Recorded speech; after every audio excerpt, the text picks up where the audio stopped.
Alors, la méthodologie de la recherche scientifique, rien que le nom, ça peut faire un peu peur, pas vrai? On imagine des choses très compliquées, très abstraites. Mais en réalité, il faut voir ça complètement différemment. Ce n'est pas un obstacle, c'est au contraire l'outil le plus puissant qu'on puisse avoir, surtout en master, pour transformer de simples idées en véritables savoirs. Allez, c'est parti, on va décortiquer tout ça ensemble. La toute première chose à comprendre, le changement le plus important quand on arrive à ce niveau d'études, c'est un véritable déclic mental. Fini le temps où on se contentait d'apprendre ce que les autres ont trouvé. Maintenant, le jeu change, on commence à créer de la connaissance. Et voilà, tout est résumé ici. C'est vraiment le cœur du sujet. On passe d'une posture passive où on lit, on écoute, on absorbe, à une posture super active, où on se pose des questions, on doute, on teste, et au final on construit quelque chose de nouveau. C'est ça le vrai passage d'étudiant à chercheur. Et attention, ce n'est pas juste un exercice académique pour faire joli. Maîtriser ça, c'est développer un esprit critique de chercheur-manager qui est ultra recherché. Des boîtes comme McKinsey ou Google, par exemple, elles adorent les profils qui savent prendre un problème complexe, le décortiquer et le valider avec des données.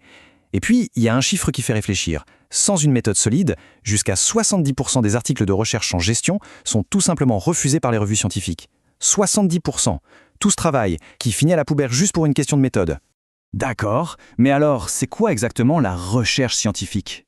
Pour bien saisir la nuance, le plus simple, c'est de la comparer à un type de recherche qu'on pratique tous les jours. Bon, la définition officielle, elle peut paraître un peu pompeuse. Mais en gros, il faut voir la méthodologie comme les règles du jeu. C'est un cadre, une structure qui nous garantit que ce qu'on trouve n'est pas juste un coup de chance. Ça garantit que nos résultats sont fiables, qu'ils sont objectifs, et que n'importe qui d'autre pourrait, en suivant les mêmes étapes, vérifier ce qu'on a fait. C'est ça qui donne toute sa valeur à la science. Et c'est là que la différence devient hyper claire. D'un côté, on a la recherche normale. Elle part de la curiosité, on se pose des questions assez larges, et souvent, on se base sur des observations, voire des opinions. De l'autre côté, la recherche scientifique. C'est bien plus exigeant. Ça repose sur une méthode bien précise, ça nous force à formuler des hypothèses qu'on peut vraiment tester, et ça demande une analyse super rigoureuse. L'exemple est tout bête, mais il parle à tout le monde. Tapez sur Google « Pourquoi certaines entreprises réussissent mieux que d'autres ?» Ça, c'est de la recherche normale. Ça va nous donner plein d'infos, de pistes. La recherche scientifique, elle, va poser une hypothèse très précise, du genre « L'adoption de l'innovation verte influence-t-elle positivement l'efficience industrielle ?» Et ensuite, elle va le prouver, ou non, avec des données et des outils statistiques. La différence est énorme. L'une informe, l'autre démontre. Bon, assez de théorie. Voyons un peu comment ces grands principes s'appliquent sur le terrain, dans nos domaines à nous, l'économie et la gestion. En économie, la complexité est partout. C'est un peu comme avoir un microscope avec plusieurs zooms. On peut regarder les décisions d'une seule personne, c'est la microéconomie. On peut zoomer sur un secteur d'activité en entier, c'est la mésoéconomie. Ou alors on peut prendre beaucoup de recul et regarder l'économie d'un pays entier. Et ça, c'est la macroéconomie. La méthodologie, c'est notre GPS pour naviguer là-dedans sans se perdre. Et pour s'y retrouver, les économistes ont une sorte de recette en 5 étapes. Ça part toujours d'une observation, un fait, comme par exemple la montée du chômage. À partir de là, on émet une hypothèse. Ensuite, on essaye d'en déduire des conséquences logiques, qu'on va confronter à la réalité, aux chiffres. C'est le test empirique. Et à la fin, le verdict tombe. Soit le modèle est validé, soit il est rejeté. Et on recommence. C'est un cycle sans fin pour affiner notre compréhension du monde. En sciences de gestion, c'est tout aussi rigoureux, mais les objectifs peuvent être un peu plus variés. On peut utiliser la méthode pour explorer un terrain inconnu comme un nouveau marché, on peut l'utiliser pour mesurer quelque chose très précisément, pour prouver un lien de cause à effet, ou même pour simplement comprendre en profondeur un cas très particulier, comme une entreprise qui a une culture unique. Et puis, il y a cette grande distinction. Est-ce que notre recherche sert à résoudre un problème très concret, très immédiat, par exemple les ventes d'une usine qui s'effondre? Ça, c'est de la recherche appliquée.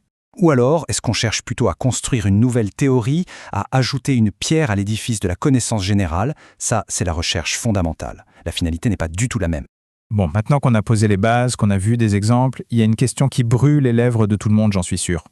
Exactement. C'est bien beau tout ça, mais face à une page blanche, comment on fait pour ne pas se noyer? Par quel bout on prend le problème pour bien structurer sa recherche? Eh bien, la bonne nouvelle, c'est qu'il y a une réponse très concrète. C'est cette feuille de route. Une sorte de checklist en 5 questions clés qui permettent de poser des fondations en béton armé pour n'importe quel projet. Regardons ça de plus près. Chaque étape est une question à se poser, tout simplement. 1. Le cadrage. Est-ce que mon problème est clair? Ni trop large, ni trop petit. 2. L'alignement. Est-ce que je cherche à régler un souci pratique ou à développer une théorie? 3. La méthode. Quelle est la meilleure stratégie pour enquêter? Un sondage, des entretiens. 4. La modélisation. Est-ce que mes concepts sont définis précisément? Et enfin, 5. La validation. Est-ce que mes hypothèses sont mesurables avec les données que j'ai ou que je peux trouver? Et voilà ce qu'il faut vraiment retenir. La méthodologie, ce n'est pas une couche de complexité qu'on rajoute. C'est tout l'inverse. C'est l'outil qui nous permet de prendre un sujet complexe, confus, et de le rendre simple, de le structurer et finalement de le maîtriser. C'est ce qui transforme une intuition en une démonstration. Et maîtriser ça, c'est vraiment se donner le pouvoir de construire la connaissance.